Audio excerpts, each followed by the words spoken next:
الرحيم الحمد لله رب العالمين والصلاة والسلام على سيد المرسلين وعلى آله وصحبه أجمعين أما بعد باب کراہیت الکلام عند الخلاء. اور اس میں جو روایت مصنف الرحمٰن ذکر فرما رہے ہیں اور وہ ہے حضرت ابو سعید الخدری رضی اللہ عنہ کے،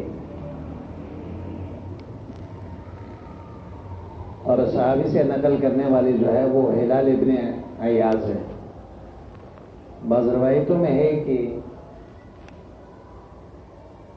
نام میں کل مکانی ہوا، اصل میں یہ عیاض ابن ہلال ہے، اور یہاں پہ ہلال ابن عیاض ذکر کیا گیا. دونوں قول ہیں.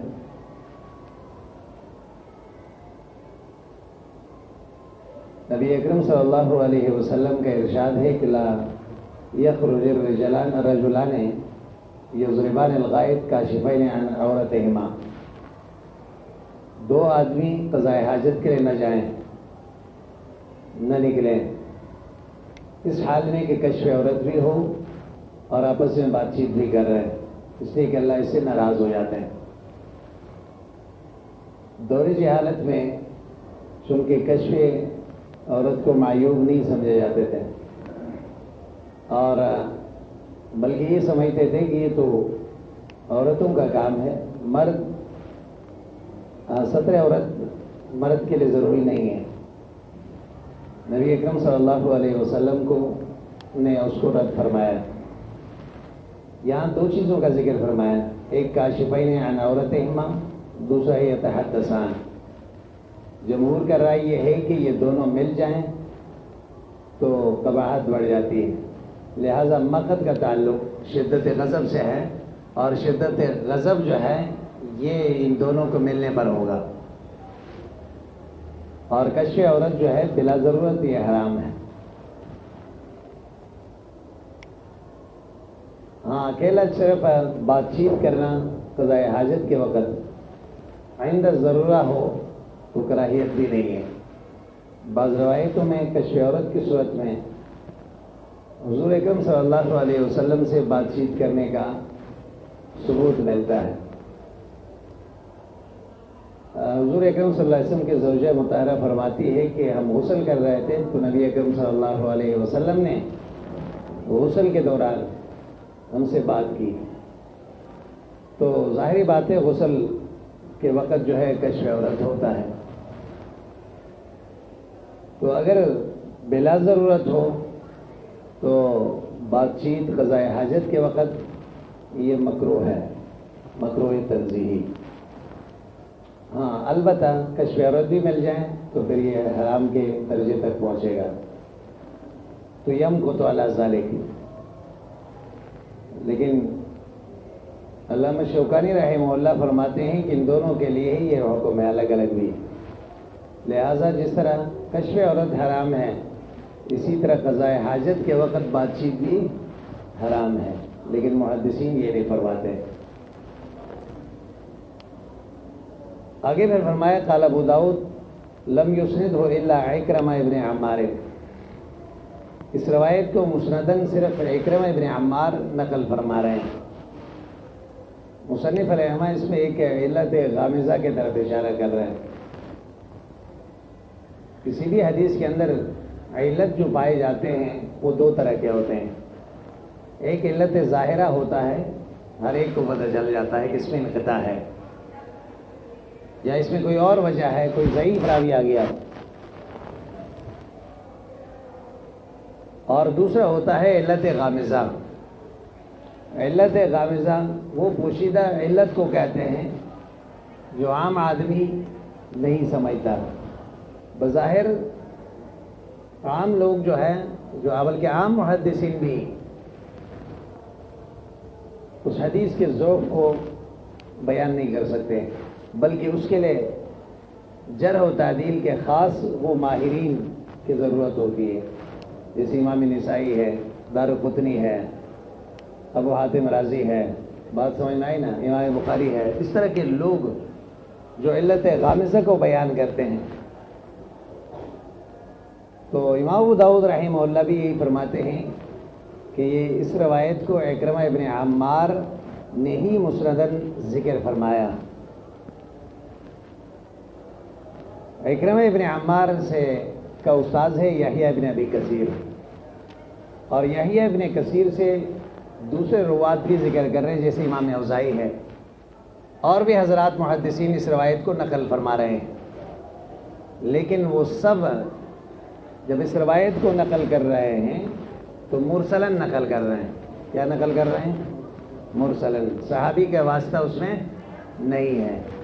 ہاں البتہ جب یحییٰ ابن کثیر سے اکرمہ ابن عمار نقل کر رہا ہے تو وہ اس کو مسنداً نقل کر رہا ہے مرفوعاً۔ تو اس بنیاد پہ مصنف علیہ الرحمہ اس روایت کے اس سند کے تفرد کو بیان فرما رہا ہے، اور کسی بھی روایت کو کبھی مسنداً کبھی مرسلاً ذکر ہونا اس علت کے اندر ایک قدح کا سبب بنتا ہے، اس لیے مصنف علیہ الرحمہ نے اس کے طرف اشارہ فرما دی۔ اور بعض حضرات فرماتے ہیں کہ ایسی بات نہیں ہے، کیونکہ مصنف علیہ الرحمہ نے فرمایا کہ لم یسند ہو الا اکرمہ، مسنداً صرف اکرمہ ابن عمار نے نقل کیا ہے، جبکہ ابان ابن یزید جو ہے وہ بھی اس روایت کو یحییٰ ابن کثیر سے نقل کر رہا ہے، اور اس میں بھی مسنداً ہے۔ بات سمجھ میں آئی نا؟ تو لہٰذا مصنف کا یہ کہنا کہ صرف اکرمہ ابن عمار نے اس روایت کو مسنداً بیان کی اور باقی نے بیان نہیں کی، یہ بات صحیح نہیں ہے۔ لیکن محدثین فرماتے ہیں کہ مصنف علیہ الرحمہ نے ابان ابن یزید کے اس مطابعت کو معتبر نہیں مانا، اس لیے کہ وہ روایت سنداً ضعیف ہے، قابل اعتبار نہیں ہے۔ لہٰذا جتنے بھی قابل اعتبار روایتیں ہیں اور وہ بھی یحییٰ ابن ابی کثیر سے، وہ یا مرسلاً ہے اور مسنداً ہے تو صرف ایک ہی ہے۔ چلیے، بابٌ فی الرجل یرد السلام وہو یبول، اس میں دو طرح کے نسخے ہیں۔ ایک ہے بابٌ فی الرجل یرد السلام وہو یبول، آدمی سلام کا جواب دیں اس حال میں کہ وہ قضاء حاجت میں بیٹھا ہوا ہے، یا حمزہ استفہام محذوف ہے، بابٌ فی الرجل ایرد السلام وہو یبول، کیا سلام کا جواب دیں؟ اگر اسی حالت میں اگر کوئی سلام کر لیتا ہے تو کیا سلام کا جواب اس کو دینا چاہیے یا نہیں؟ اس باب میں مصنف علیہ الرحمہ دو روایتیں ذکر فرما رہے ہیں۔ پہلے روایت میں ہے کہ مر رجل علی النبی، ایک آدمی نبی اکرم صلی اللہ علیہ وسلم پر گزرے، حضور پیشاب فرما رہے تھے، سلام کی تو نبی اکرم صلی اللہ علیہ وسلم نے جواب نہیں دی۔ لیکن اس کے پھر دوسرے طرق میں مصنف یہ ذکر کر رہا ہے کہ ان نبی تیمم ثم رد علی الرجل السلام، اس میں تو اتنا ہی ہے، لیکن ایک دوسرے طریقے میں یہی ہے کہ حضور اکرم صلی اللہ علیہ وسلم نے تیمم کر کے جواب دیے۔ کیا کر کے جواب دیے؟ یعنی قضاء حاجت سے فارغ ہونے کے بعد پھر تیمم کیا اور تیمم کر کے جواب دیے۔ جو اگلی روایت ہے اس میں سلام کرنے والے کا ذکر بھی ہے، وہ ہے مہاجر ابن کنفذ رضی اللہ عنہ، اور اس نے سلام کی اسی حالت میں تو فلم یرد علیہ حتی توضا، نبی اکرم صلی اللہ علیہ وسلم نے قضاء حاجت سے فارغ ہو کر وضو کرنے کے بعد جواب دیے، اور پھر یہ فرمایا معذرت کی کہ تاخیر اس لیے ہوئی انی کرہت ان اذکر اللہ ذکرہ الا علی طہر، اللہ کا نام بغیر طہارت کے لوں یہ مناسب میں نے نہیں سمجھا، اس لیے میں نے وضو کر لی۔ اب پہلا مر رجلن سے کون مراد ہے؟ یہ دونوں ایک ہی واقعہ ہے یا دو الگ الگ واقعے ہیں؟ دونوں قول ہیں. سمجھنے یہ بات. جو حضرات الگ الگ کہہ رہے ہیں یہ فرما رہے ہیں کہ یہ مر رجلن، رجلن سے مراد ابو الجہیم ہے، جو ایک صحابی ہے جس کی روایت آگے آ رہا ہے. سلام کرنے والے وہی تھے، لیکن اس کو نبی اکرم صلی اللہ علیہ وسلم نے تیمم کر کے جواب دیے. اور دوسرے مہاجر ابن خلفس ہے، اس کو وضو کر کے، تو پھر تو کوئی اشکال نہیں. جو حضرات یہ کہتے ہیں کہ نہیں اس رجل سے بھی یہی مہاجر ابن خلفس ہی مراد ہے، واقع ایک ہے، تو پھر اس پہ یہ اشکال وارد ہوتا ہے کہ پہلے میں تیمم کا ذکر ہے، دوسرے میں وضو کا. یہی کہا جائے گا کہ دوسرے سے بھی تیمم ہی مراد ہے، اور تیمم جو ہے یہ وضو کا قائم مقام ہے، اس لیے ایک دوسرے کے معنی میں استعمال ہوتے ہیں. توضع سے مراد بھی تطہر کے کیا ہے؟ طہارت حاصل کی، اور طہارت پانی سے بھی ہو سکتا ہے، اور پانی نہ ہو تو پھر مٹی سے بھی ہو سکتا ہے. سمجھ میں بات آئی؟ ایک تو یہ سمجھ لیں. اور باقی رہ گئی یہ بات ذکر و اذکار کے لیے، اس پہ امت کا اجماع ہے.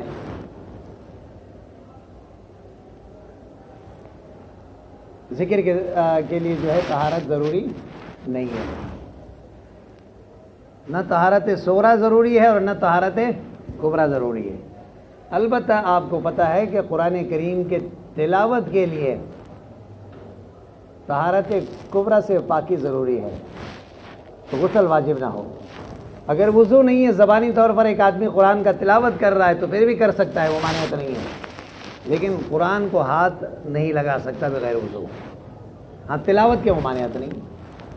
اسی طرح ذکر کے جو ہے اس کے لیے بھی کوئی شرط نہیں. ذکر ایک واحد عبادت ہے،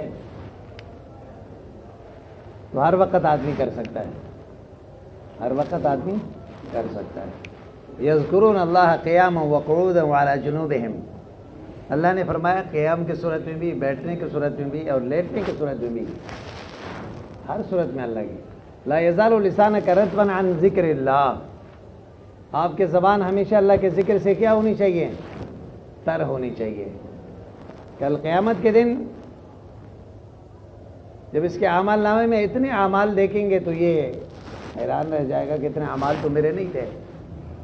تو فرشتے کہیں گے آپ چلتے پھرتے جو اللہ کا ذکر کرتے ہیں نا، آپ کو وہم و گمان میں بھی نہیں تھا، لیکن اس کا اثر ہے یہ. اس لیے آدمی کوئی بھی کام کر رہا ہے، زبان اس کا چلتا رہے اور کوئی رکاوٹ بھی نہیں ہے. سمجھ آئی بات؟ باقی رہ گئی یہ بات کہ نبی اکرم صلی اللہ علیہ وسلم نے سلام کا جواب کیوں نہیں دی. ایک تو یہ ہے کہ سلام یہ اللہ کے نام میں سے ایک نام ہے، سلام المؤمن المہیمن. بات سمجھ میں نہیں. اس لیے حضور اکرم صلی اللہ علیہ وسلم نے فرمایا انی کرہت ان اذکر اللہ تعالی ذکرہ الا علی طہر.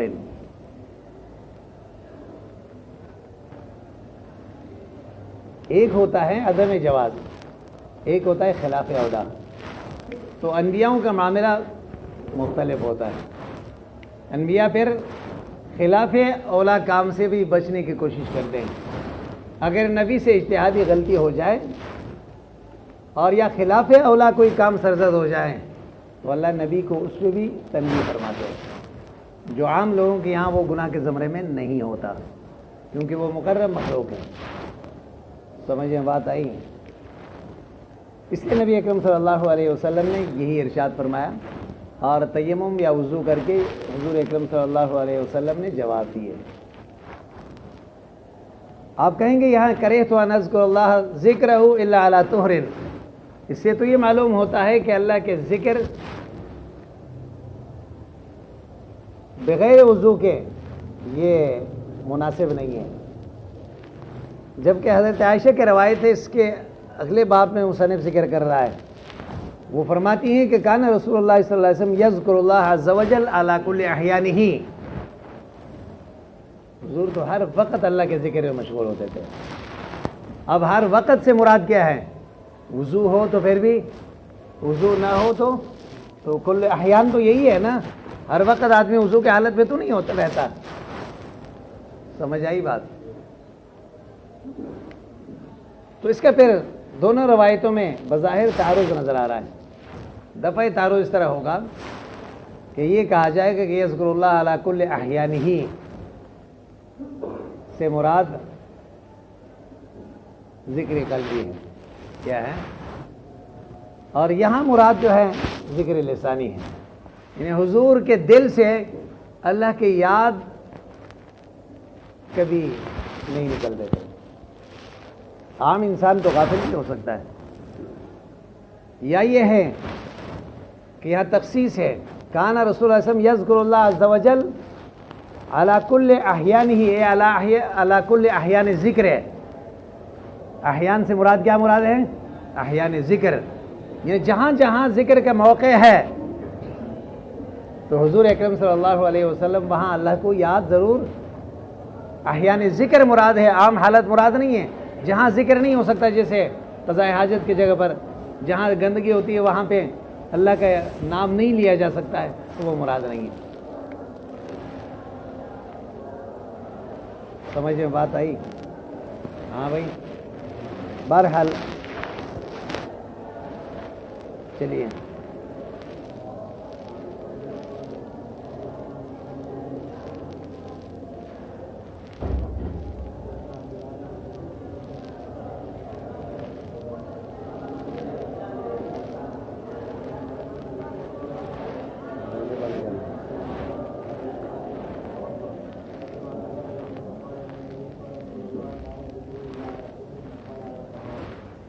بابن فی الرجل یذکر اللہ عز وجل علی غیر طہر۔ آپ کو پہلے بھی بتایا کہ مصنف علیہ رحمہ اپنی کتاب کے ابواب کو بڑے مرتب انداز سے ترتیب دیے، لیکن مصنف کی ایک خاصیت پہلے شروع میں بھی بتایا آپ کو، کسی باب کے اندر کوئی حدیث ایسے آ جائیں جس کے معارض روایت موجود ہے، سمجھ نہیں ہوا، جس کے معارض روایت، تو پھر مصنف علیہ رحمہ اس کے بعد ضمنی طور پر یا ایک باب باندھ کے اس مخالف روایت کو بھی وہاں ذکر کر رہا ہے، اور مقصود یہ ہوتا ہے کہ دونوں روایتوں میں بظاہر تعارض ہے، لہذا دونوں کا تطبیق آپ دیں۔ لیکن پہلے والی روایت بھی نہیں کرے تو ان اذکر اللہ تعالی ذکرہ الا علی طہر، ذکر بغیر طہارت کی کراہیت کا ذکر ہے۔ اور اب چونکہ معارض روایت موجود تھے، حضور ہر وقت ذکر فرماتے تھے، سمجھ نہیں آئی بات، تو پھر اس روایت کو ذکر فرمایا، اس کو کیا کر دیا؟ ذکر کر دیے باب قائم کر کے، ورنہ یہاں ذکر ابواب استنجا کا ہو رہا ہے۔ بات سمجھ میں آئے نا؟ تو اس لیے باب فی الرجل یذکر اللہ علی غیر طہر یہ ایک مستقل موضوع ہے، تو ماقبل سے اس کا کوئی تعلق نہیں ہے، لیکن چونکہ دونوں روایتوں میں تعارض تھے، یہ مصنف کئی جگہ پر اس طرح فرمائیں گے، یا تو اس باب کے آخر میں اس معارض روایت کو ذکر کریں گے، یا مستقل باب قائم کر کے، اگرچہ ماقبل سے تعلق نہیں ہے مضمون کے اعتبار سے، لیکن دونوں کو ایک ساتھ اس لیے ذکر کریں گے، آپ کو بتائیں گے کہ دونوں میں تعارض ہے، تو لہٰذا ان دونوں کے تعارض کو آپ خود دفع کریں۔ بات سمجھ میں آئی؟ چلیے، یہ روایت حضرت عروہ نقل کر رہا ہے حضرت عائشہ سے، عروہ ابن زبیر، یہ حضرت عائشہ رضی اللہ تعالیٰ عنہا کے بانجا تھے، حضرت اسماء بنت ابی بکر کے صاحبزادہ ہیں، اور اس کے تربیت حضرت عائشہ رضی اللہ عنہا نے کی، اور ان کے خصوصی شاگردوں میں ہیں، اور بہت سے روایتیں حضرت عائشہ رضی اللہ عنہا سے یہ نقل فرما رہے ہیں، اور تابعی ہیں۔ عبداللہ ابن زبیر رضی اللہ عنہ کے چھوٹے بھائی ہیں، اور حضرت عائشہ رضی اللہ تعالیٰ عنہا وہ جلیل القدر خاتون ہے جو حضرت ابوبکر صدیق رضی اللہ تعالیٰ عنہ کے صاحبزادی ہے اور نبی اکرم صلی اللہ علیہ وسلم کے زوجہ مطہرہ ہے اور سارے امت کے ماں ہے۔ اللہ تبارک و تعالیٰ نے حضرت عائشہ کے طہارت اور برات میں 13 سے 18 آیتیں نازل فرمائی سورہ نور کی، جب منافقین نے اس پر تہمت لگائی، اس سے حضور کو بھی اذیت ہوئی۔ حضرت عائشہ رضی اللہ عنہا نبوت سے 4 سال یا 5 سال بعد پیدا ہوئی اور حضرت عائشہ رضی اللہ عنہا کے رخصتی جو ہے وہ 9 سال کے عمر میں ہوئی اور جب 18 سال کے ہوئی حضور اکرم صلی اللہ علیہ وسلم کا انتقال ہوا۔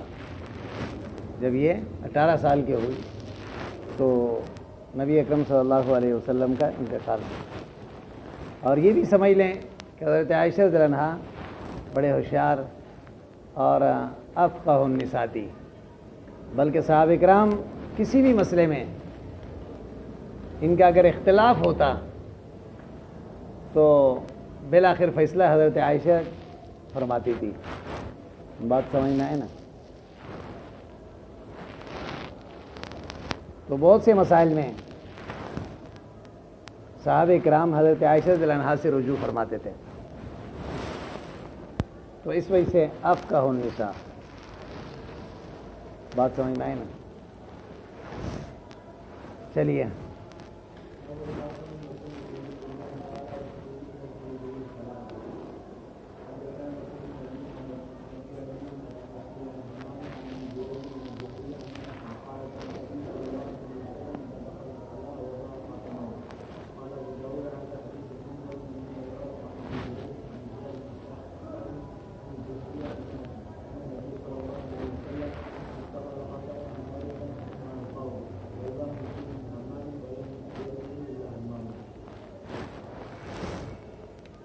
باب الخاتم یکون فیہ ذکر اللہ عز وجل یدخل بہ الخلاء۔ اگر انگوٹھی پہنی ہے اور اس میں اللہ کا نام لکھا ہوا ہے تو کیا اس کے ساتھ بیت الخلاء آدمی جا سکتا ہے؟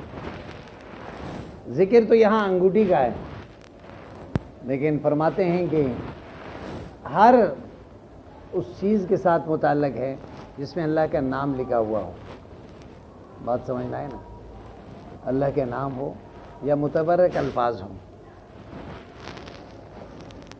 تو اس کو نکال کے رکھ کے جو ہے پھر جائیں۔ ہاں اگر کسی بٹوے کے اندر ہو، پوشیدہ ہو تو پھر کوئی مسئلہ نہیں، بہتر تو یہی ہے رکھ کے جائیں نہیں، لیکن اس طرح بند ہو تو پھر کوئی مسئلہ نہیں۔ بات سمجھ میں آئی نا؟ جو روایت یہاں مصنف علیہ رحمہ ذکر کر رہا ہے حضرت انس بن مالک کی ہے، جس کا ذکر پہلے ہو چکا ہے۔ کان نبی صلی اللہ علیہ وسلم اذا دخل الخلاء وضع خاتمہ، نبی اکرم صلی اللہ علیہ وسلم جب قضاء حاجت کے لیے تشریف لے جاتے ہیں اپنے انگوٹھی نکال کے جاتے ہیں۔ ایک بات تو یہ سمجھ لیں کہ نبی اکرم صلی اللہ علیہ وسلم نے انگوٹھی جو بنوائی ہے وہ زینت کے لیے نہیں تھی، زینت کے لیے، بلکہ اطراف عالم کے بادشاہوں کو جب خط لکھنے کا ارادہ فرمایا تو اس وقت صحابہ نے کہا کہ یا رسول اللہ جب تک اس پہ مہر نہیں لگاؤ گے نا تو وہ پڑھیں گے نہیں اور اس کو اہمیت بھی نہیں دیں گے۔ تو اس مجبوری کے خاطر نبی اکرم صلی اللہ علیہ وسلم نے پھر انگوٹھی بنوائی۔ حدیث میں آتا ہے کہ پہلے سونے کا بنوایا اور حضور کو دیکھتے ہوئے صحابہ کرام نے بھی بنوائے، تو نبی اکرم صلی اللہ علیہ وسلم نے اس سونے کی انگوٹھی کو چھوڑ کے چاندی کا بنوایا اور اس میں محمد الرسول اللہ لکھے ہوئے تھے۔ بات سمجھ میں آئے نا؟ محمد الرسول اور لفظ اللہ اوپر، بات سمجھ میں آئے نا؟ اور رسول نیچے اور آخر میں نبی اکرم صلی اللہ علیہ وسلم کے نام، اور وہ بطور مہر استعمال کرتے تھے نبی اکرم صلی اللہ علیہ وسلم، اس لیے کہ اس کے نگینہ جو ہے وہ حضور اندر کی طرف رکھتے تھے کی طرف تزئین کے لیے نہیں تھے. اور یہ انگوٹھی پھر حضور کے بعد حضرت صدیق اکبر کے پاس رہے, اس کے بعد پھر حضرت فاروق اعظم کے پاس رہے, اس کے بعد پھر حضرت عثمان کے پاس گئے. تو ایک دن دور خلافت میں 6 سال کے بعد حضرت عثمان رضی اللہ عنہ بیر عریس میں وضو فرما رہے تھے. وہ انگوٹھی اس کنویں میں گر گئی. بہت تلاش کیا گیا, پورا پانی نکلوایا, لیکن پتہ نہیں چلا. اس لیے بہت سے لوگ کہتے ہیں کہ بعض چیزوں میں تاثیر ہوتی ہے. جو 6 سال خلافت حضرت عثمان کے ہیں وہ انتشار کے کیفیت میں نہیں تھے. اس کے بعد سے پھر حضرت عثمان کا دور جو 6 سال باقی رہ گئے اس میں وہ انتشار کی کیفیت رہی. بات سمجھ میں آئی نا. پھر حضرت عثمان رضی اللہ عنہ نے اس جیسے ایک دوسرا بنوایا, یعنی ہی اسی طرح کے. بہرحال یہاں جو روایت ذکر ہو رہا ہے, دخل الخلا وضع خاتمہ, نکال کے باتھ روم تشریف لے جاتے تھے. اب دیکھیں امام ابو داؤد رحمہ اللہ فرماتے ہیں قال ابو داؤد ھذا حدیث منکر. یہ قال ابو داؤد تو اسے تفصیل طلب ہے. دیکھیں وہ فرماتے ہیں کہ ھذا حدیث منکر, یہ حدیث منکر ہیں. پہلے ترجمہ دیکھیں. وانما یعرف عن ابن جریج. اب ایک منکر ہوتا ہے, ایک معروف ہوتا ہے. جب یہ منکر ہے تو اس کے مقابلے میں ایک روایت معروف ہوگا نا. کیا ہوگا وہ معروف روایت؟ کیا ہے؟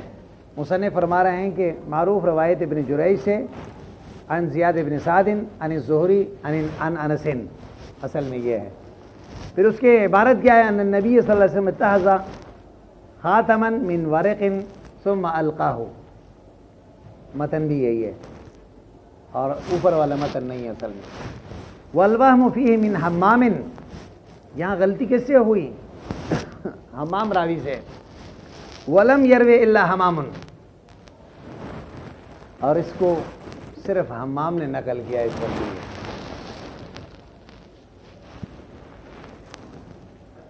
اب اس حدیث کے متعلق مصنف فرما رہے ہیں کہ یہ منکر ہے. اس حدیث کے حکم کے متعلق اختلاف ہے. امام نسائی فرماتے ہیں کہ غیر محفوظ ہے یہ روایت, اور دارقطنی فرماتے ہیں کہ شاذ ہے. دارقطنی کیا فرماتے ہیں؟ اور امام ابو داؤد نے اس کو منکر قرار دیا. کیا قرار دیا؟ منکر.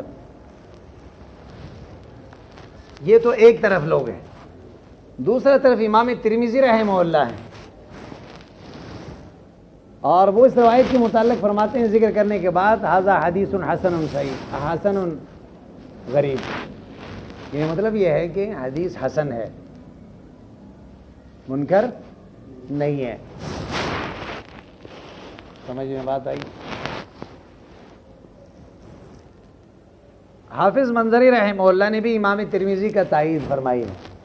حضرت سہارنپوری رحمہ اللہ بزل میں وہ بھی یہی فرما رہے ہیں کہ ترمذی کا رائے زیادہ راجح معلوم ہوتا ہے.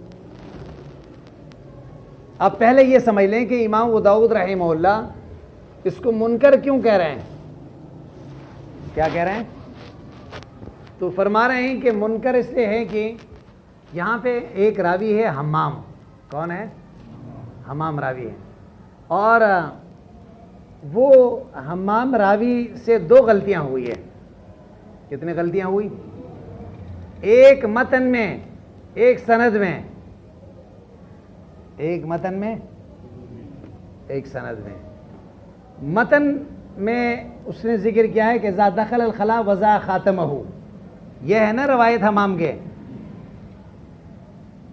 تو امام ابو داؤد فرماتے ہیں کہ دراصل متن ہے ان النبی صلی اللہ علیہ وسلم اتخذ خاتما من ورق ثم القاہ. عبارت اس طرح ہے, یعنی پہلے متن کا عبارت جو حمام نے نقل کیا ہے وہ صحیح نہیں ہے, کیونکہ اس سے کیا پتہ چلتا ہے کہ بیت الخلاء میں جاتے ہوئے نکال کے جاتے تھے, لیکن امام ابو داؤد فرماتے ہیں عبارت اس طرح نہیں ہے. عبارت اس طرح ہے نبی اکرم صلی اللہ علیہ وسلم نے شروع میں چاندی کا انگوٹھی بنوایا، ثم القاہ، پھر اس چاندی کے انگوٹھی کو کیا کر دیا؟ پھینک دی. کیا کر دی؟ ورق کہتے ہیں چاندی کو. بات سمجھ میں آئی؟ آپ کہیں گے کہ بھئی وہ تو سونے کا حضور نے پھینک دیے تھے، چاندی کا نہیں پھینکے تھے نا. لیکن امام ابو داؤد کہتے ہیں کہ نہیں، عبارت یہی ہے. چاندی کا بنوایا حضور نے، حضور کو دیکھتے ہوئے صحابہ نے بھی بنوایا، تو حضور نے کیا کر دیے؟ پھینک دیے. یہاں سرے سے باتھ روم جانے کے وقت جو ہے نکال کے رکھنے کے بعد ہی نہیں ہے. عبارت اصل اس طرح ہے متن. دوسرا متن میں وہم غلطی کر دی کس سے؟ حمام نے. وہ اس طرح کہ ابن جریج اور زہری کے درمیان، اوپر آپ نے دیکھا ان ابن جریج ان زہری، کوئی واسطہ نہیں ہے. کیا ہے؟ لیکن جو دوسری روایت ہے، جو اصل روایت، اس میں یہ ہے کہ ان ابن جریج ان زیاد ابن سعد ان زہری، یعنی ابن جریج اور زہری کے درمیان زیاد ابن سعد کا واسطہ موجود ہے. تو حمام نے دوسرا غلطی یہ کری کہ بیچ میں جو واسطہ زیاد کا تھا اس کو چھوڑ دی. تو لہٰذا حمام راوی سے امام ابو داؤد فرماتے ہیں دو غلطیاں ہوئی. ایک متن کو بدل دیا، دوسرا سند میں راوی کو چھوڑ دیا، اس لیے حدیث منکر ہے. یہ حدیث بات سمجھ نہیں آئی. لیکن دوسرا طرف آئے امام ترمذی رحمہ اللہ، جو اس روایت کو جو حسن کہتا ہے، اور حافظ منظری اور دوسرے حضرات وہ کہتے ہیں منکر نہیں ہے. کیوں نہیں ہے؟ اس لیے ایک تو یہ سمجھ لیں کہ وہ کہہ رہے ہیں کہ یہ دونوں روایتیں الگ الگ ہیں. اتخذ خاتم من ورق ثم القاہ اور دخل الخلاء وضع خاتمہ، یہ دونوں الگ الگ سند کے ساتھ الگ الگ روایتیں ہیں. دونوں کو کیوں ملا رہے ہیں؟ ایک میں سند ایک طرح ہے واسطے کے ساتھ ہے، دوسرے میں بغیر واسطے کے. ایک میں جو ہے الفاظ یہ ہیں اور دوسرے میں الفاظ، دو الگ روایتیں ہیں یہ. لہذا وہم کی ضرورت نہیں ہے. ایک دوسرا یہ فرما رہے ہیں کہ یہاں آپ کہہ رہے ہیں کہ یہ منکر ہیں. منکر کے محدثین نے دو تعریف کی. کتنے تعریف کی ہیں؟ نمبر ایک شدید ضعیف راوی کسی ثقہ راوی کے مخالفت کریں. کیا کریں؟ شدید ضعیف راوی ثقہ راوی کے مخالفت کریں. ایک دوسرا یہ ہے، دوسرا تعریف یہ ہے کہ سند میں شدید ضعیف راوی آ جائیں، چاہے ثقہ کے مخالفت کریں یا نہ کریں. ان دونوں تعریف کے اعتبار سے یہ حدیث منکر نہیں ہے، اس لیے کہ حمام یہ ثقہ راوی ہے، من روات الشیخین، یہ بخاری مسلم کے روات میں سے ہے. تو یہ تو سر سے ضعیف نہیں ہے. سمجھ نہیں آئی بات؟ جب یہ سر ضعیف نہیں ہے تو اس کے پر منکر کا تعریف صادق نہیں آ رہا. سمجھ نہیں آئی بات؟ یہ کون کہہ رہا ہے؟ امام ترمذی اور اسی طرح حافظ منظری. یہ بات سمجھ میں آ گئی؟ ہاں بھائی، کون نہیں سمجھا؟ منکر کا تعریف اس پہ صادق نہیں آ رہا ہے. لیکن یہ یاد رکھیں، امام ابو داؤد رحمہ اللہ جرح و تعدیل کے جو اصول و ضوابط محدثین نے ذکر کیے ہیں اس کے پابند نہیں ہیں. اس لیے کہ یہ قواعد بعد میں بنا دیے گئے، اور یہ لوگ متقدمین میں سے، ان کے اپنے اصلاح ہوتے ہیں. تو اس لیے امام ابو داؤد اس حدیث کو جو منکر کہہ رہا ہے، وہ منکر مراد نہیں ہے جس کا تعریف آپ کر رہے ہیں، بلکہ متقدمین کے یہاں منکر سے مراد ہوتے تھے شاذ. اور شاذ اس کو کہتے ہیں کہ راوی اس کے ذکر کرنے میں متفرد ہو، چاہے ثقہ کیوں نہ ہو. تو لہٰذا اس کو ذکر کرنے میں حمام جو ہے متفرد ہے. لہٰذا یہاں منکر سے امام ابو داؤد رحمہ اللہ کا مراد کیا ہے؟ شاذ ہے.